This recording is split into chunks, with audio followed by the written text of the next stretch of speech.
Everybody come sit down, let's have a chat. Monét Talks. Living life gossip, chop it up, this or that. Monét Talks. Get comfortable, cause you on the show. Monét Talks. We just wanna know where you been, who you been with. Monét Talks. Today, I'm talking to a woman who proves that talent, chaos, and hexes can take you very far in life. She has a magical ability to turn comedy, character work, and suspiciously strong knowledge of theater into a crown, especially when wearing a gorgeous wig and a sensible heel. She's conquering stages, slaying silver screens, and capturing the hearts of theater lovers everywhere. Please welcome the unstoppable, unpredictable, and possibly the most decorated witch in the world, Jinkx Monsoon. Are you gonna swallow, bitch? I'm still laughing at sensible shoe and a sensible heel. What is that? Was that a Reed compliment? It was a Reed compliment. Which, by the way, that's not fair because I feel like you don't wear a sensible. You wear a pretty high heel. I wear, it's got a platform. A platform, it's a but pretty it's a high heel. Yeah. I can't keep up with the children. You know Kenny. Everyone knows Kenny now. I love Kenny Monsoon. I still have his Kenny Monsoon on my phone, which may be rude. I love them. Kenny found me this shoe that just works perfect for me, and we have it in every color now, and then backup pairs and stuff. I tell the children that's what I do. I found a pair of heels that I really like, and I literally went on Amazon. I ordered like 12 of them, and we paint them to match dresses. It is my favorite shoe. It is this open-toe shoe I wear with every single thing. The way I feel is, it's kind of like, it's like part of your drag queen uniform. In the same way you want the corset to be something you are familiar with. Yeah.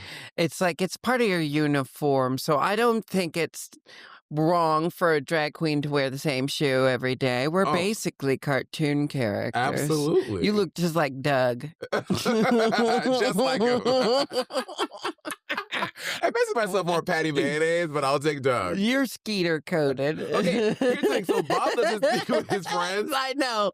He thinks of all his friends, he's fucking Doug. Is he insane? So y'all, for all the Gen Zers out there, Doug is like the plain guy. He doesn't have anything going on. Doug is simple, plain, not eccentric at all. And Bob thinks that's who he is. Doug is too non-confrontational. Who does Bob think she's like this demure little wallflower? Yes, girl. That's what she thinks about herself. She walks up to people and yells at them. like that's just how you catch up with Bob. Well, you came into... Okay, so I think Jinkx is morphing into a black woman, and I really want that for myself. Jinkx walked in, and we had one of our talent assistants here. She goes, "Hey, Maddie, baby, how you doing, baby?" And I was like... I did not do it. It was very much just, "Hey, Maddie." It was very endearing, very cute. I was thinking of, oh my God. I don't even know if I want to say this. I watched the movie Deliverance, and I was thinking of you the whole time because I was just thinking of you and me hanging out. I was watching Glenn Close. And I was like, that feels like you and me when we 100%. 100%.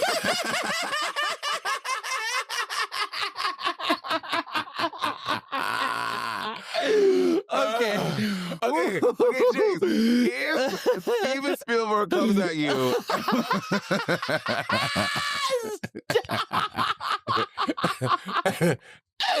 when they're quoting the movie. I can't braid hair, but when they're sitting around, I was like, this is what Monét's talking about. I would live to see you tell somebody that to smell your nappy pussy. I would honestly pay 5 figures to see that. How did they pitch that to Glenn Close? How do you think? I think that, what's the name? Lee Daniels went up to her. He's like, "Hey, I got Monique the Oscar. I got Oprah during one time." He was like, "I'm Glenn, I'm telling you, if you just do this role, I'm guaranteeing you." And when I saw I saw the pictures and the memes well before I saw the film. Me too. When I saw the trailer for the film, I was like, "This is it." I stopped everything I was doing, and I was like, "I found it," and I had to watch it. Not quite what I was expecting, and yet I've just been sitting with it for so long because I'm like, I want to know. Because it's based off true events, right? So, I will tell you, that lady exists in every black we town. all know We all know that lady. I met that lady several times in my life. And so it was almost like, I was like, this doesn't seem far-fetched to me because we've all know this lady. And that's what the memes were saying, too. Yeah. But then it's also kind of like... It's like, was this we greenlit this over? It's a story, yes. It's a story to be told, sure.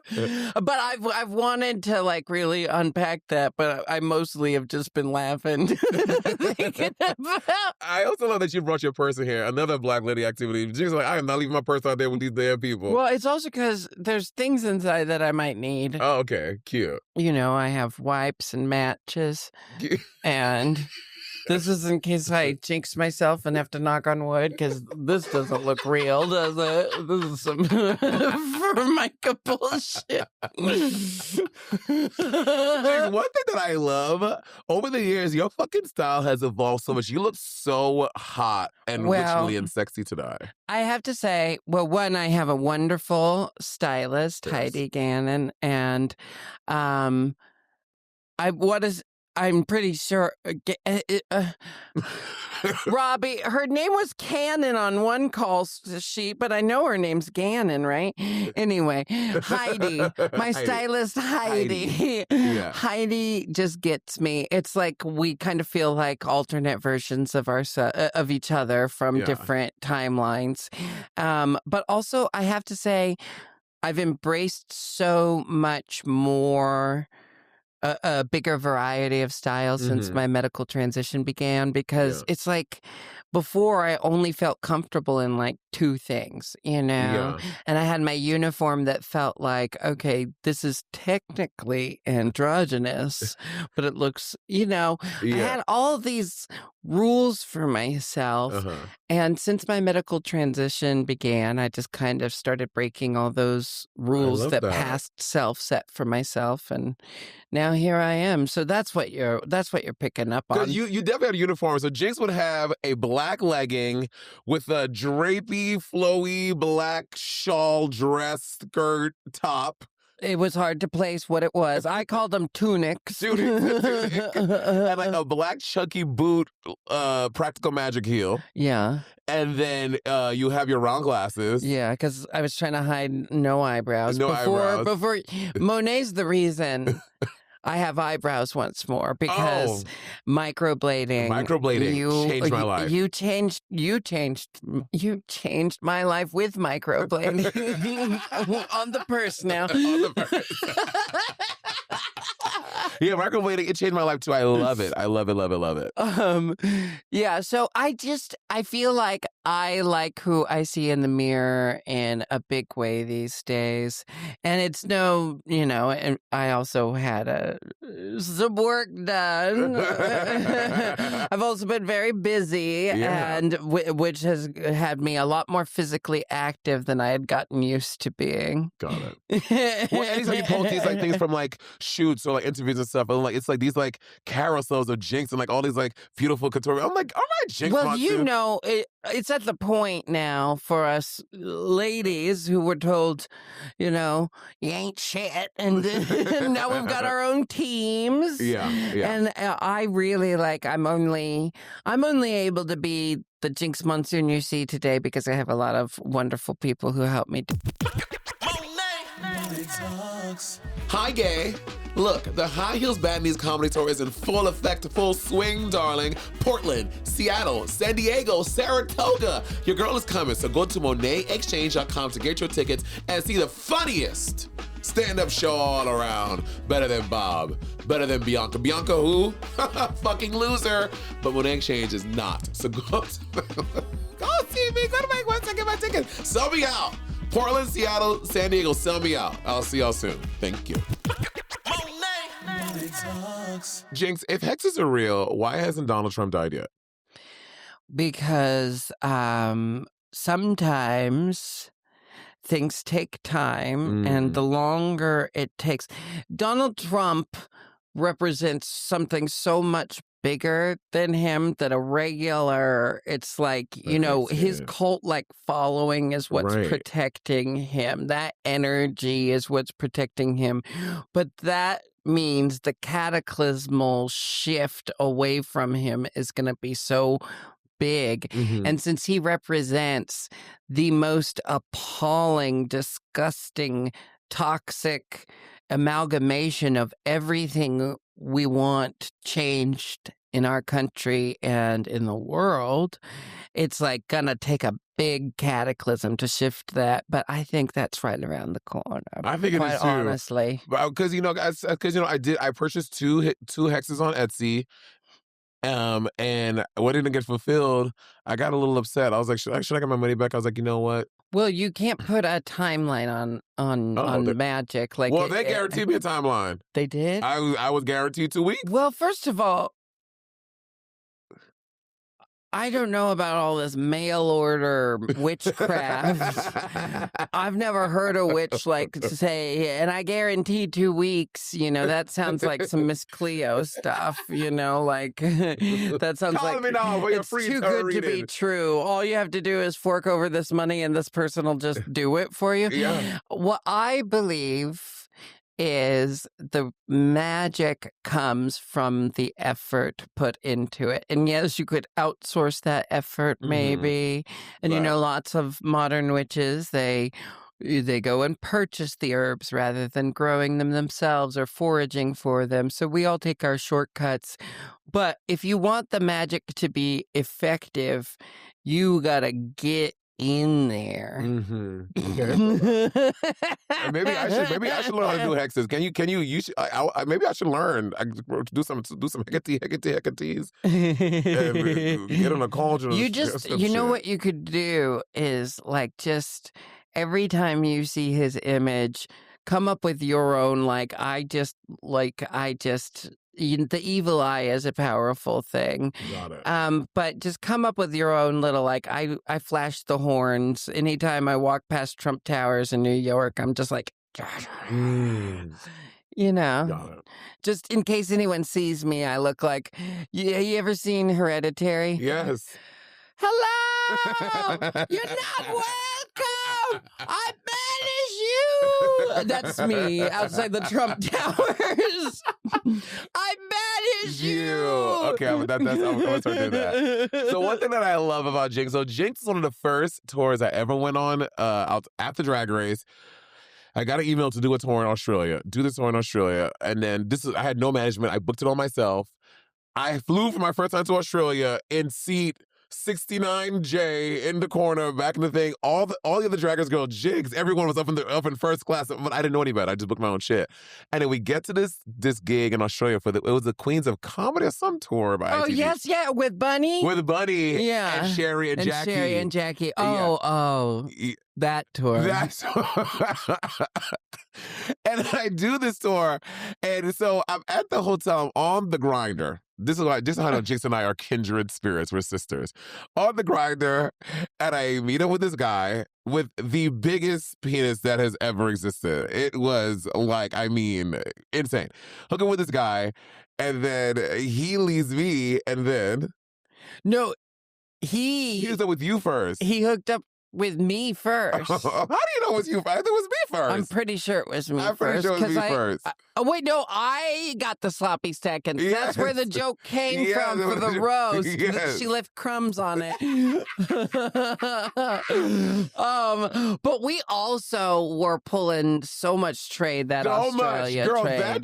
That Australia trip. That Australia trip, girl, the grade A trade I had on that trip, I will never forget it. Jackie was saying, I'd come down in the morning and I'd be like, isn't it a lovely morning, everybody? Oh, there's just a feeling in the air. The sun is shining. And Jackie's like, God damn it. It happened again. She got more Australian dick last night, and she's in a mysteriously wonderful mood. That was a fun time, that tour. I still keep in touch with that guy. But that's like, You meant Jackie B? Yeah, he was a sweet guy. He was a sweet guy. He was a really sweet guy. It's rough when you tour and everyone's on Grindr in the same hotel or at conventions. Girl. Okay, well, do you block all the sisters or do you keep them on the grid? Oh, I haven't been on Grindr for a while because I began my medical training. Get all medical training. And I've been off all the apps. However, when you were on the apps, I was on the apps, and no, I would not block the sisters because sometimes it was the best way to get their attention. We're like, girl, you're late. We're downstairs, bitch. Come down the stairs. And I don't subscribe to the sister dick will make you sick mentality because I think if two people like each other, go for it, right? Yeah. That said, I haven't hooked up with any sisters after they've been on Drag Race. There's people I've slept with well before they were on Drag Race. Well, I only blocked them because, like, I don't want them to see, like, if they would text me and I wasn't responding, I don't have to go on Grindr and be like, oh, bitch, I see you on, that happened to me twice. I'm like, oh, bitch, you answered my text, but I see you on Grindr. And I'm like, okay, bitch, you're blocked. Because now you're trying to multiple ways to get in contact with me. No, get away. I'm clearly busy trying to do something else, girl. That kind of anxiety is why I'm not on the apps anymore. Like, because it's like, yeah, it's kind of like, well, especially as I got femmer and femmer on Grindr, I stopped getting hit up by gay men, as you could imagine, and it mostly was the DL guys, and that's a whole different world on Grindr. The DL guys, it's Pandora's box. Well, Courtney Act turned me on to Lady Grindr. I didn't know that Lady Grindr was a real thing. And then Courtney Act and I did a gig somewhere. And she's like, yeah, I'm going to go back to my room and go on Lady Grindr. And I was like, she's like, no, Lady Grindr. I was like, what's Lady Grindr? She's like, I just have my drag picture on my Grindr. It's my Lady Grindr. And I was like, oh. And I was like, oh, yeah. I used to do, we've talked about the legends of when Craigslist still allowed personal ads. And that was my Lady Grindr. Got it. Yeah, I used to. And there's still people hitting me up like, so. Emailing? Not emailing, not from Craigslist. No, I mean like people who have just like the grapevine people 20 years or 20 years. 20 years. Oh my God. Back in 10 years later, people are like, so how's about one of those famous bubble baths? I'm like, oh, my. Oh, you must have had tall tales of my youth. Okay, anyway. Jinkx, I need to know about London. End of the Rainbow. How does this come about? With this lovely placard that you brought to this? Honestly, this is why this bitch is successful who she is. Jinkx came with her own Again, this is my team. I didn't. You think I thought to bring this? You think I thought, Sky, before, let's make a stop on the way to Monet's. I had a brilliant marketing idea. End of the Rainbow. So are you doing, it's a full Judy Garland impersonation show? Is it music? It is a play. A play. That was written without me in mind. Okay. Tracy, look, see? Spirits. Tracy Bennett, Tracy Bennett played Judy on the West End and on Broadway. In this play, I don't know how old the play is, but it's about the final concerts that Judy gave leading up to the end of her life. Got it. And kind of what was going on behind the scenes towards the end of her life. And it's one actress playing Judy Garland and then two actors playing her accompanist and her husband, Mickey. And So I'll be playing Judy Garland. Dope. It's a serious play. Did you see the film Judy? Yes, with Renee Zellweger. That's based off of this play. Got it. Yeah. Which I know it had mixed reviews. I loved Judy. I loved it. I thought it was incredible. I thought Renee Zellweger did an incredible job at Judy. It was visceral.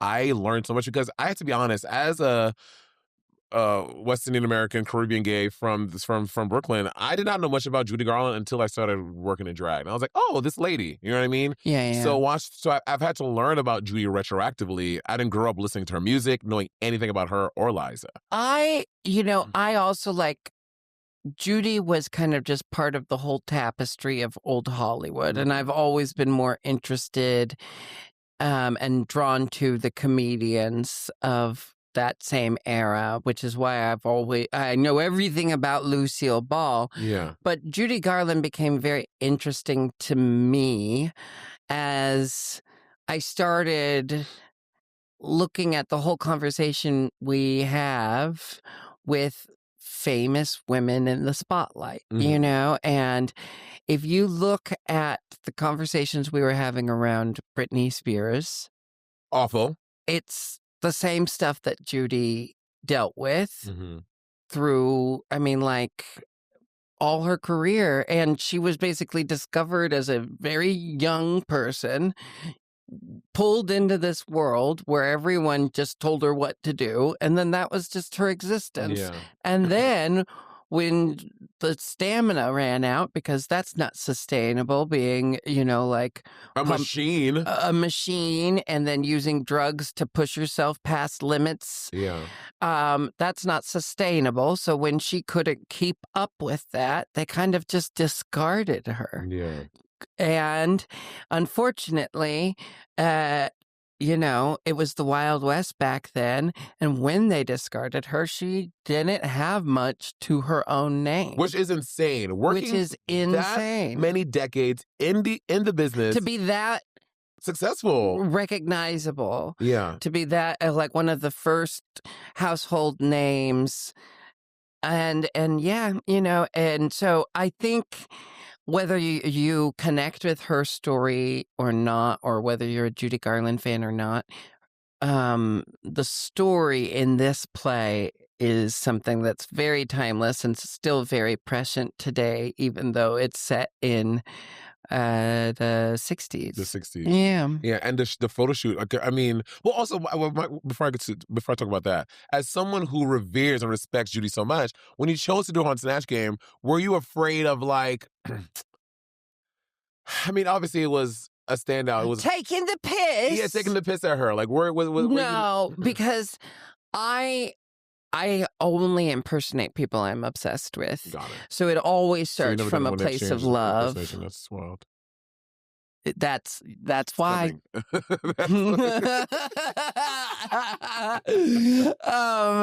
No.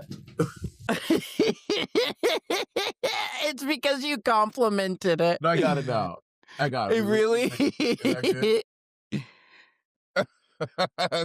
Thank you, Dalton. Thank you, Dalton. Because taking the piss at her. No, I have to, I love the people I impersonate, and it always starts there. And then because I love them so much, it's like I know what's funny about them, but I'm never going to take it to a place where I'm making fun of them because I inherently love the person so much, Did you see the most recent Snatch Game? Yes, I did. Wait, who was it? Who won that? Snatch Game of Love Island. Oh, yes, I did see that one. I did see it. David Attenborough.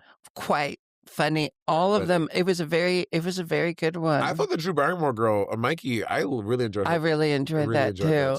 From the second it began, I just started howling. Yeah, she was really incredible. Do you still watch Drag Race? I only watch it because Mom might do a podcast about it, to be honest. It's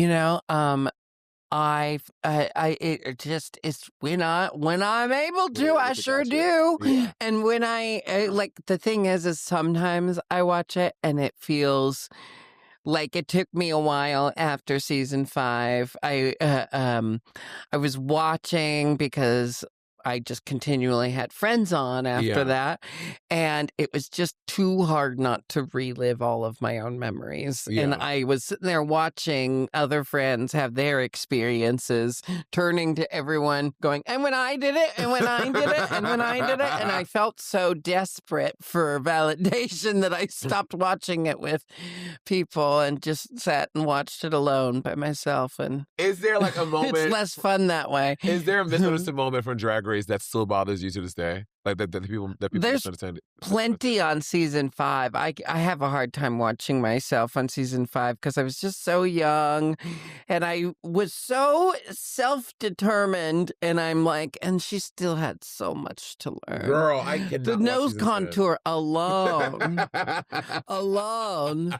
But like, here's the thing though. I don't love how I looked necessarily, but like I'm like, growing up in the scene, like it's just like I that part of my drag career exists, and I was fortunate that it's on TV. You know what I mean? I don't want it to not exist. Mm-hmm. It's that so many people tried to help me with that kind of stuff before I was there, and I was so obstinate about the weirdest things. And then I look back and I'm like, well, what did it get you? What did it get you? Well, I guess I won, so I'm not going to complain. That's the other thing is like, but now I don't. I'd love to watch season 5 again now that we've done All Stars 7, because that felt like my chance to pave over those things that I was like, if I had what I have now back then.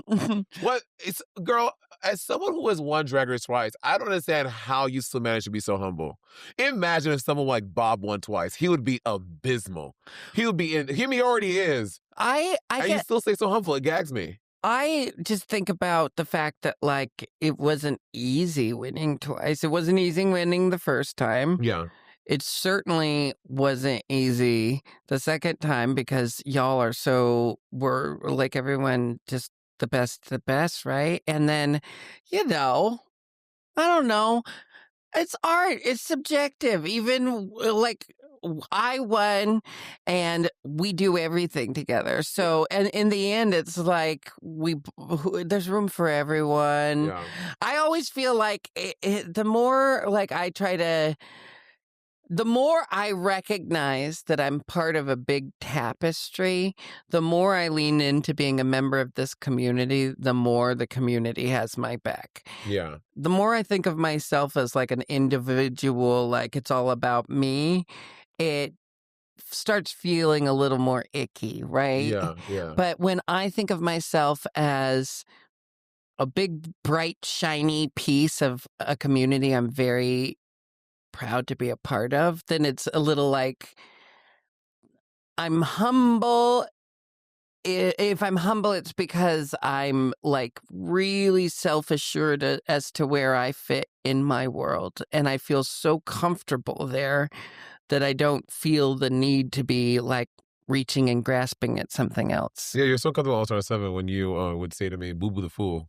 It really. I talked to Bob about this recently. Did you? Well, because she taught me bricked up. Oh, bricked. Oh yeah, on his only child. And I said, I'm going to start saying this, and she goes, "Yeah, you should start saying this." And I said, "But wait, you're not setting me up, right? Is this like a Boo Boo the Fool thing?" And she lost it. I don't know if it made it into the episode, but okay. So for context, so we're on All Star 7.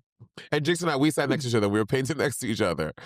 And we found a lot of comfort in that. So we're sitting there painting, and then she's doing something with her beauty blend, and Jinkx goes, "No, you're not gonna." I think you asked me a question about something, and I was like, "Oh no, it looks good." She's like, "No, you're not gonna have me out here looking like Boo Boo the Fool, are you?"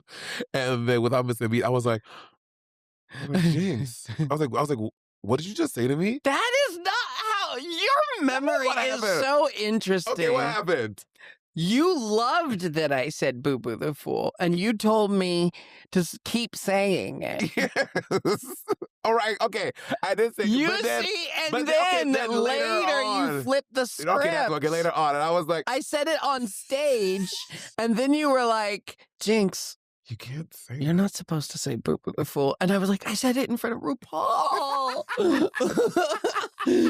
And they kept it. And I was like, and it's me going, and Monet's been really sweet, making sure I don't look like Boo Boo the Fool. And then when it played, like when it aired, I was like, is that... I looked around, I'm like, and no one gave two shits. I'm like, she was really just entertaining herself. And then I see you bragging with Bob. Like, one of my favorite pastimes is to make Jinkx think she's racist. And I'm like, I actually, white people would benefit from having friends like you and Bob, because I said this to Z-Way, but it's like, you keep me on my toes in a way that I'm like, I just have to already know the conversation, so you can't catch me in being an ignorant white person. You just have to know your Black history, and then your Black friends can't catch you up. I don't know. Do the work. That's how you don't be racist. Do the work. You do the work. That easy. Just do the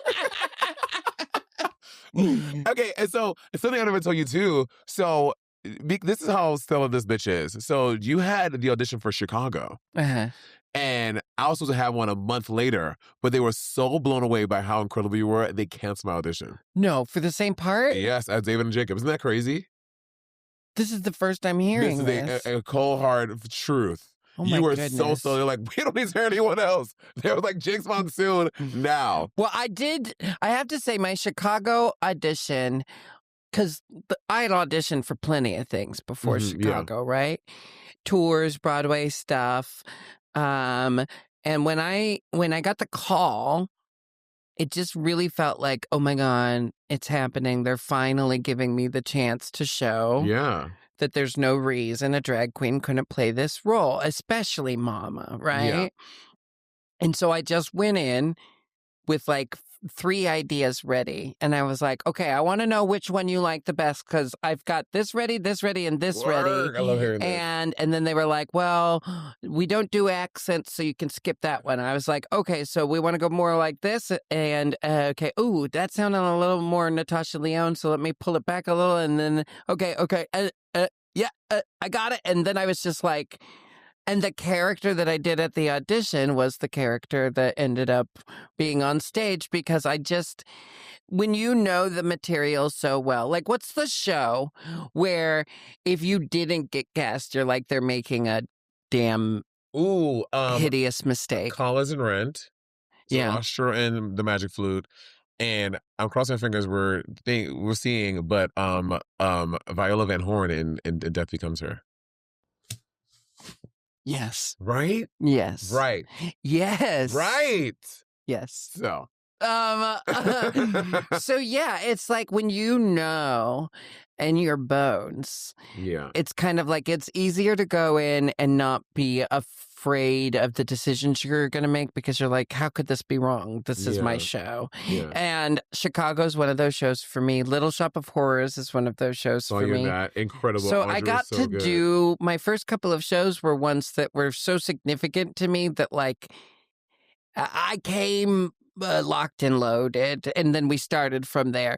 Pirates was the first time I had to really just like, I wasn't a big Gilbert and Sullivan aficionado, and the show was being completely recreated in a revival, so I really had to start from the ground level with Pirates, and that's just as fun, you know? Yeah. You can fall in love with anything if it's good. Well, I thought Pirates and Penzance was an operetta. It is. It's operetta. Yeah, but it's like... I didn't get to see you in that one. It's an operetta that's been done on Broadway once in the 80s and now. Now. So when I saw it, I was like, oh my God, Jinkx is doing opera now. I was like, bitch, work. My part was distinctly not opera. I offered the opera version, and they were like, we're gonna... But I mean, it's always been your biggest ask. And like, you did Chicago, broke all these box office things. You like reignited this thing. So clearly you are a recipe for box office fucking success. Well, again, I just think audiences respond to seeing someone who really loves what they're doing, right? Like... it's all I've ever wanted to do. I've known 3 things about myself as far back as I can remember. You're not Boo Boo the Fool. I'm not Boo Boo. I've known these 3 things about myself. I'm a redhead.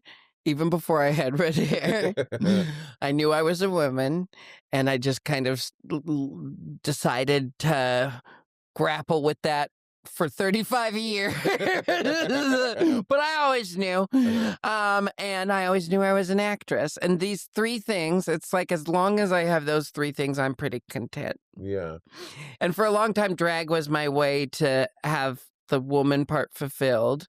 And then you know how it is, like when drag becomes your career, you stop doing it for fun. Girl. And it stops because you must have had those nights where you don't have a show, but you feel like getting dressed up. Oh, 100%. And you have one of the best nights of your life because you just go out feeling your oats, and you're dressed for you. Yeah. And that's like, if you have that need in you, and for some of us, that one night is enough. And for a long time, that was enough until drag became so kind of compartmentalized in my work that I couldn't go out and drag and feel my oats anymore because it would become work, even if it wasn't meant to be, right? Yeah. Because I'd have to be TV Jinkx. Yeah. And that's kind of when I realized, I need more because I'm not getting that hit of my natural feminine self.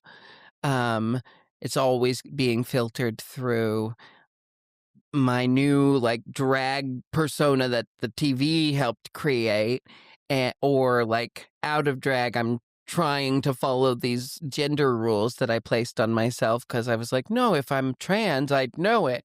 Yeah. It's like, I did know it. I was just trying really hard to find a way to be satisfied without transitioning because it is such an undertaking.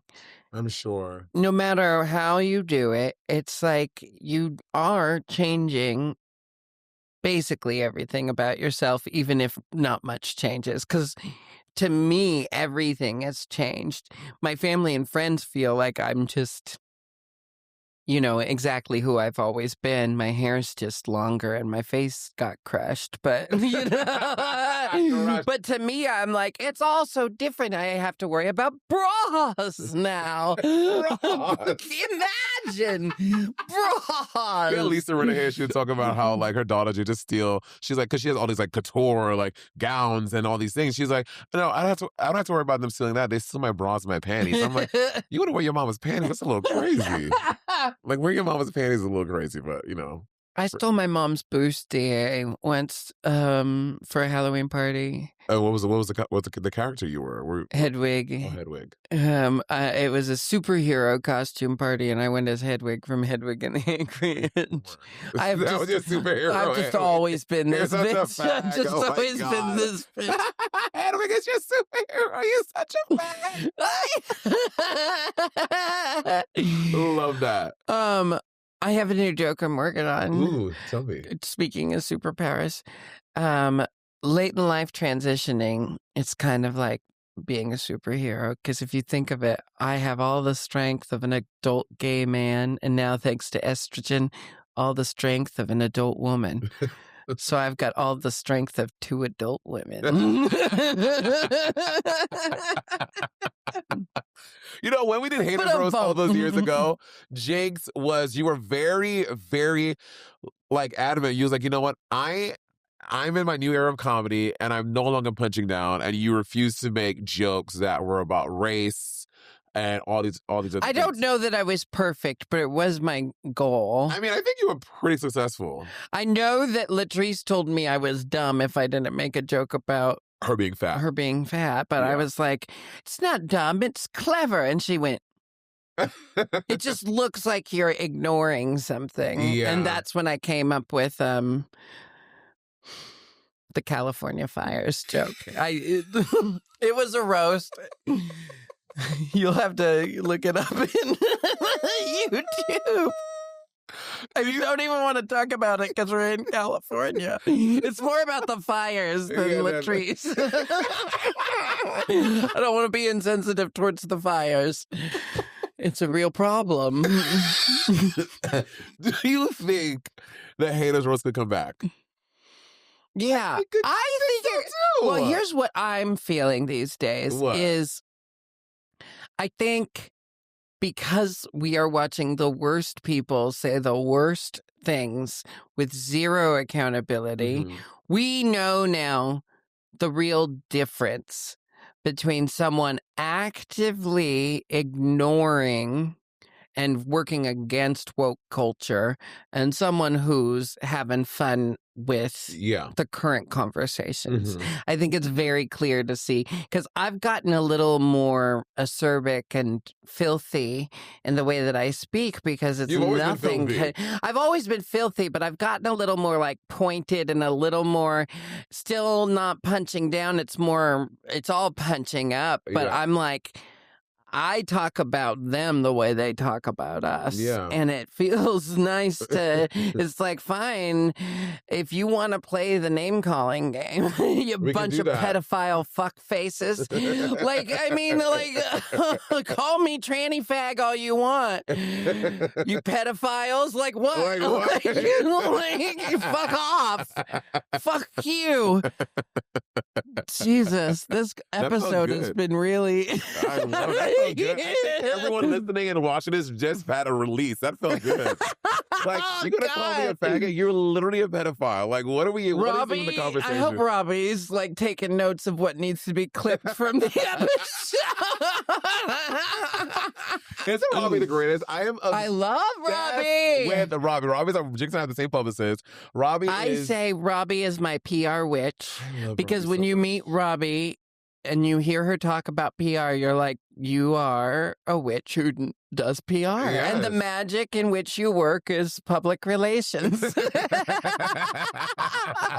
And Robbie, you're at like this dope thing. And Robbie has literally the best laugh ever. I'm obsessed with Robbie's laugh. It puts me at ease. So Robbie's listening right now, but I love Robbie. We have great teams. Yeah. I mean, like, I think that's probably why we get along so well is we just like keeping around the people who have the right vibes. Like, that's a big part of making this job fun. Oh, yeah, totally. It's like, if you bring the right vibes, everyone wants to match those vibes. Yeah.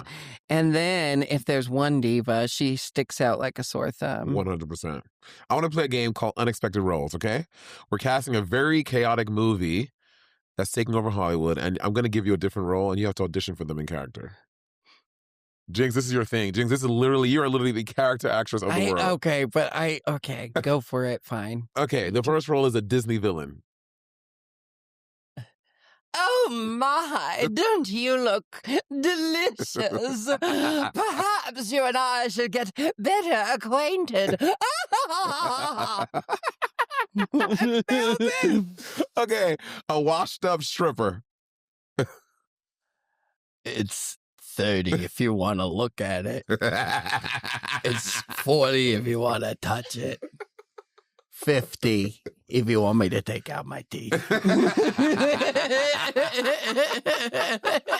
Okay, a true crime detective.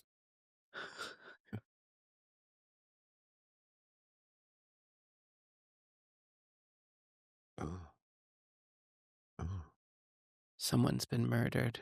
I don't know. True crime detective. Oh, no. I guess I worked with Donnie Wahlberg. I should just call it Donnie. How do you get into character?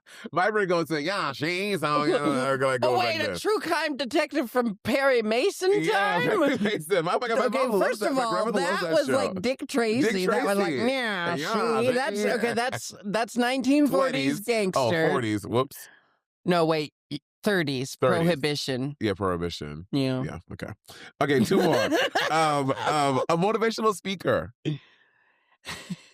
These are not what I was expecting. Motivational speaker. Together, we can do more than any human has ever been told they're possibly capable of doing. But first, you have to unlock your mind power and grow your self tree. Can I tell you, someone who makes me very uncomfortable is Mel Robbins.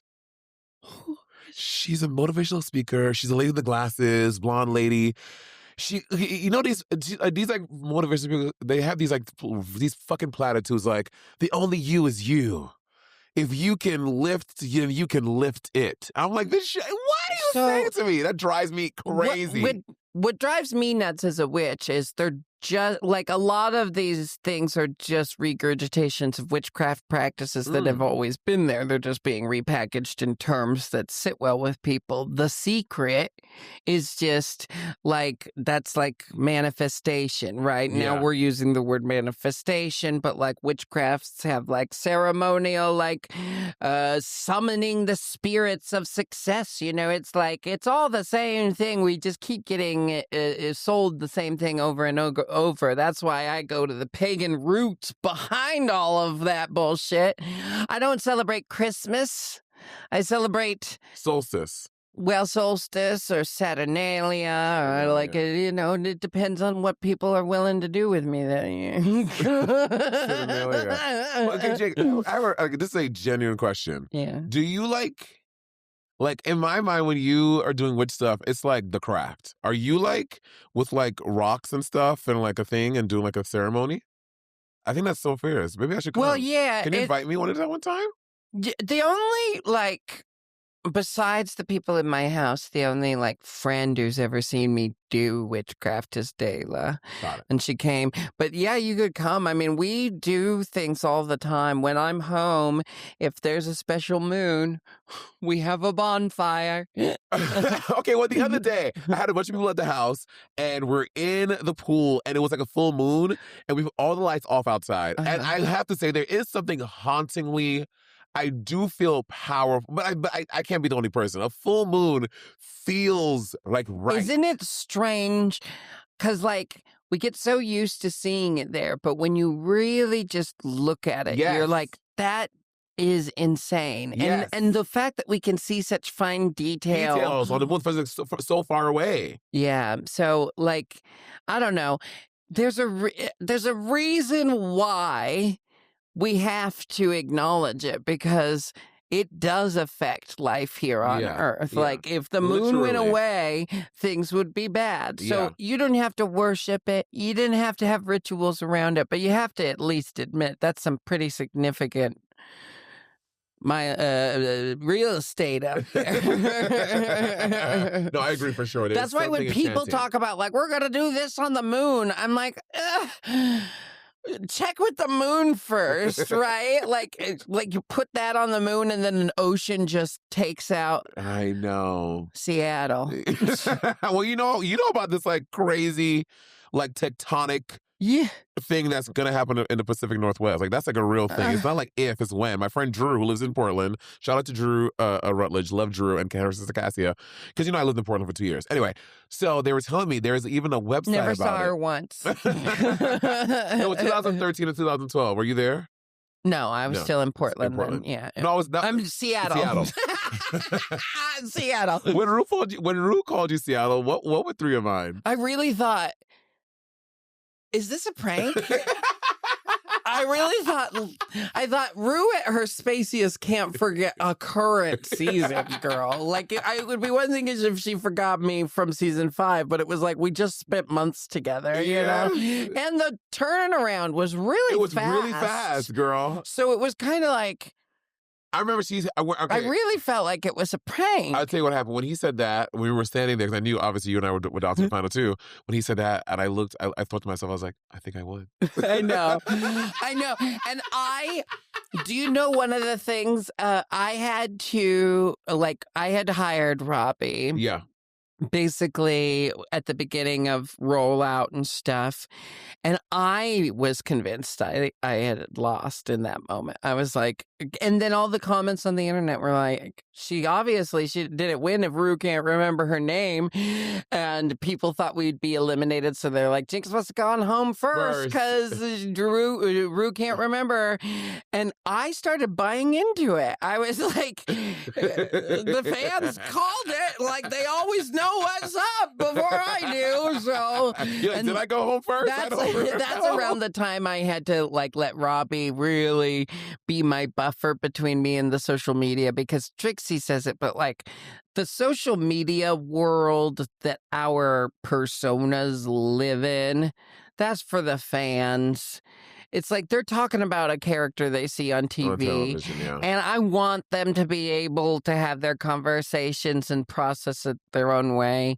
And it's like, I do get upset when I see things where I'm like, well, you don't know the story. But I'm like, how many times have I run my mouth about something that I don't know shit about just because I saw the final product and I didn't know anything that... But that's also what I always say. That's art. Like, we only get to process the final product. But anyway, I'm talking in a circle shit. The point is, Robbie's really good at her job. Jinkx, I just love you so much. I'm so happy that we can spend a little bit of time together. You know, what I've always loved about our friendship is you just look at me and tell me what's fascinating about me, and it's always genuine. I never feel like you're being like, you're so weird because of this. I feel like you tell me the things that fascinate you about me 100%. Because that's what like pulls you in further. Yes, I think that is such and accurate. I feel the same way about you. That is so accurate. And the more we meet each other's drag families and teams and stuff, it's always like, oh, of course we're friends because you're just me and your group. Yeah, yeah. And you also Monét me the other day. What? You Monét me. You were doing the prank phone calls. Oh. If y'all haven't seen it, it's on just Google YouTube L. Did you really you really believed it? Yes. They cut my favorite line. Which was what? Was Monét says, "Are you sure?" I said, "The runestones say you're going to betray me," and Monét says, "Are you sure the runestones don't mean Bob?" And I said, deadpan, "The runestones aren't racist." And they cut out all of it. You know? Go look it up. It's on YouTube. It's my favorite. It's my favorite cutting room floor moment that I know exists. Oh, it's so good. Because you're not like a pranker like that. So I was like, I can't believe. Can I tell you, I felt guilty every time, especially because all four of you were just so willing to help, like so willing, so just ready to make things right. And then the fact that everyone fell for it, I was like, this is why I don't break people. I don't feel good making these people feel bad. Yeah, girl. I was more so hurt. I was like, I can't believe, because obviously you trust your spirit guides in the runestones, what the hell a runestone is. And I was like, I respect that, but I was like, I can't believe she thinks that I would betray her. I was like, I would Monét never. wanted to betray me, she'd just call me up and be like, "Girl, I'm thinking about doing this thing to you. You want in?" I just did a whole 20-minute YouTube video about a designer stealing my money, and I texted him for like 6 months, letting him know I was gonna do the video. So that's the kind of bitch I am.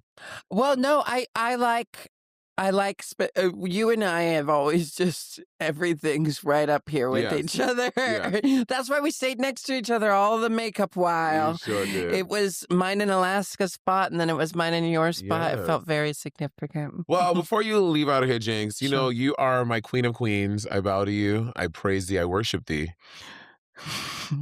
I do so with my runestones. Would you give me the title of winning the Swish Swish lip sync? Oh yeah. Oh yeah. I actually was going to bring this up earlier, which is like one of the things that's like, I truly believe we can't all be good at everything. I say this all the time. And well, here's the thing is like, I have my list of things that were going on that day, and there was also like my physical capabilities felt very limited. It was so blah, blah, blah. There's a list of things, and I was like, at the very least, I know I'm just going to get the words out, right? I knew I wasn't going to have any like stunts or gags or anything. I even said to you, I was like, I'm out. I got no gags. I don't know. The best I can do is just do the number. Yeah. But like, I did practice the rap. I know that you spread a rumor that I didn't know the rap, and I know that I said there was a moment when I looked over at you because the bills started coming out of nowhere, and I thought, where did they come from? Like, well, and then I told her that, and then she retells the story. Jinkx just stopped moving and just watched me, and I'm like, that's not what I said. You But kind of listen, did. Did I? Yes. Well, here's the point. You absolutely won it. But I have gone back so many times and said to Kenny, what if I had worn this dress? What if I had done this? What if I incorporated that sword? And Kenny said, you were never going to beat Monét at that lip sync. You could have been on your A game. You could have been in your best outfit, ready. You could have known this song for 5 years. You're just not going to beat Monét at lip syncing. That's one of her superpowers. And that was kind of like freeing for me because, you know, we know that like all the verbiage gets the semantics and blah, blah, blah, blah, blah, blah. It's far enough away now. My emotions are gone about all of that ending stuff. All I ever wanted was to do my best and still have friends in the end. And I got that. Yes, but yes, you did. The Queen of Queens win that lip Queens. sync. But when I sing it live in my tours, then you see how I would have done it Yes, I did. in my way. But that was my way of rectifying my own judgment of my performance. But no, yeah, I mean, come on. I mean, Jinkx, I love you so much. Thank you for coming here. I love you too. I can't wait. So I'm going to be coming from Frankfurt. I think I'm going to be able to come by London. No, really, to come see the show. I'm just popping by Frankfurt. No, I guess I could stop by London on my way. I'm singing at a festival, an opera festival in Frankfurt for like 3 days. I'm going to pop by in London. Congratulations. Thank you to come see you do this. I have to. There's no way I can't miss it. Are you... you had a great time in Edinburgh. I love Edinburgh. Are you going to swing by Edinburgh again? Oh, no. I got pals in Edinburgh. I know. I'm taking a break from Scotland for a little while. I just spent a whole summer last year too doing that Cat show. and heat. Yeah. Would you ever do Traders? No. No. I've talked to you about this, but my mom texts your me mom. every time another one of my friends goes on Traders. My mom says, why won't you go on Traders? And then she finally said, I get it. They're always so impartial to your friends. They always get rid of the trans women and the drag queens so fast. And then I started asking people about it, and the answer is always like, well, we don't know you as well. And it's like, that's not our fault that you don't know nothing about queer culture. I was just saying this earlier today. It's like, if I know names like Joe Namath and Mickey Mantle and all these fucking sports names that I have no connection to, then like you're telling me you don't know like a couple fags. You should know a couple fags. Like, think harder if you think you don't know any queer people. Yeah, start with your fucking uncles. Anyway, Jinkx, I love you. Y'all make sure. What are the dates? What are the dates that you're here? May, June. Oh yeah, from May 15th to the 21st of June. Go check out Jinkx Monsoon, End of the Rainbow. I can't wait to see it. I'm probably gonna cry and I'm gonna throw up and I'm gonna gag. It's gonna be so good. You look so good here. Thank you. Are you able to beat it with the microphone? Jinkx Monsoon on Monét Talks. We'll see y'all next time. Peace. Monét Talks.